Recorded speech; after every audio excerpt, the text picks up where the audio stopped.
0, the keying change, the translation function, will not only need to decrypt the PIN and re-encrypt it with the other bank's key, it will only need to reformat the PIN block. So how do we prepare for this attack? We just need to pre-compute a table of 10,000 encrypted PIN blocks using ISO 0 format. The ISO 0 format, if you remember, uses a constant filler after the PIN, which is all Fs, and the client's card number. When we do that pre-computation, we use a known card number. Let's assume it's all zeros. We create a table whereby the nth entry corresponds to the nth number between 0000 and 9999. So, for each and every encrypted PIN block that we might see, we might receive, what do? We take it, we convert it to ISO 1. If you remember, ISO 1 is a format which uses the PIN and then some, it does not use the account number, it just uses the PIN and the filler.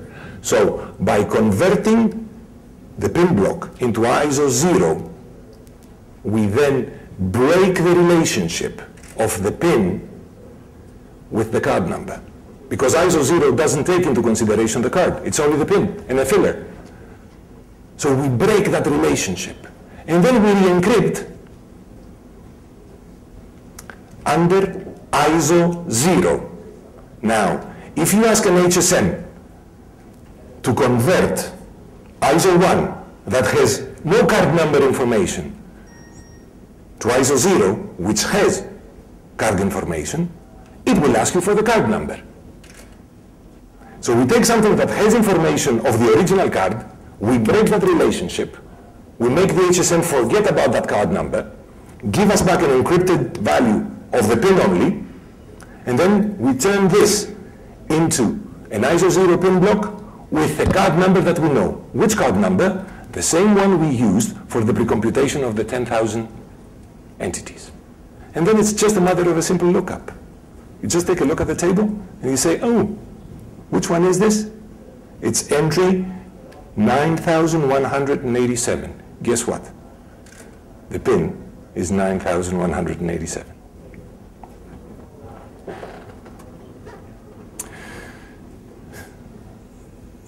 This is a rhetorical question. I would be thrilled if you had digested the entire presentation and you could answer this question, but maybe you have not. So that's for something, a question to take home if you ever take a look at this presentation again, and if you find the answer, great, answers on a postcard.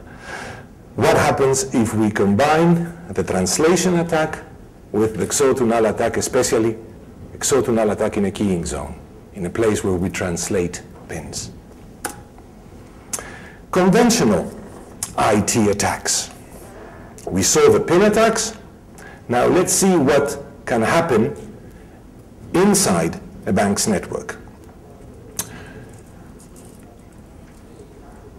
ATMs have moved from being special purpose black box machines to still special purpose Windows machines. This was brought on by the need for new services, for processing speed, for system integration, for reduction of cost and ownership, and it has led, of course, to the adoption of many mainstream technologies like TCP, IP, and Windows. Before it used to be X25. This has managed to change dramatically the threat model. Few things that can go wrong. You don't want to see this at your bank's ATM, would you? Would you want to see this on top of an ATM? I don't think so. These are of pictures taken by my colleagues at ATMs. They were thinking of putting the card in the no, that's not a good idea. I'll go somewhere else. So traditionally, a TCP/IP ATM network more or less looks like this. You've got here the central location, the bank's data center, with the host, usually HP non-stops with some HSM attached to them. Then the various networks. Here you've got the branch, here you've got the ATM, which surprisingly enough connects back home through the branch router. So ATM traffic is actually goes through the branch router. It's not a dedicated device. So if somebody is IT savvy in the branch, he can collect encrypted PIN blocks. And of course there are some remote ATMs which either get connected through branches or directly they speak back to HQ. So what can go wrong? You've got an attacker, he's sending a nice email to some of the bank employees. Here's a nice game, check it out. Here's a nice article I wrote. They managed to compromise a workstation within the bank's secure perimeter. That's not rocket science. Undetectable backdoors and reverse tunnel technologies have been known for the last 9 or 10 years. Obtain full access on somebody internal, and then you obtain also network access. You try to expand that, you do your network discovery, information mapping, analyze information, then you target the ATM. And from the ATM, from that same computer, you start doing attacks on the ATM itself. Something that used to be the privilege, these attacks used to be the privilege of people who were sitting here, suddenly have gone out here. Especially when we talk about interbanking switches. These huge boxes which aggregate all the transactions and they distribute them around. Some of them are the responsibility of service providers, not the banks themselves. So, would you be surprised to know that the majority of those switches have admin and management interfaces on the internet? No. Other types of attacks which are no longer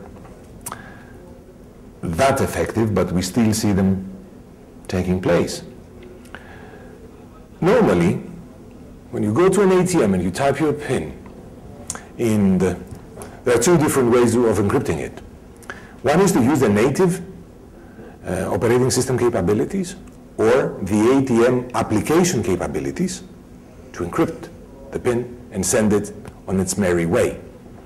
Another way, much more secure and lately made compulsory, is to make the encryption on the PIN pad itself. The PIN entry device, the PIN pad, has to conform to special characteristics and do the encryption there.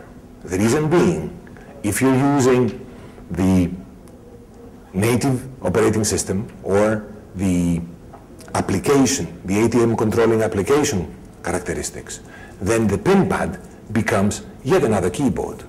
There's nothing prohibiting somebody from deploying a keylogger to capture pins before they get encrypted. And it's not only pins, it's only card numbers. It's also card numbers. So, some final thoughts before we close this. The security of the online PIN transaction scheme, framework, and the protocols themselves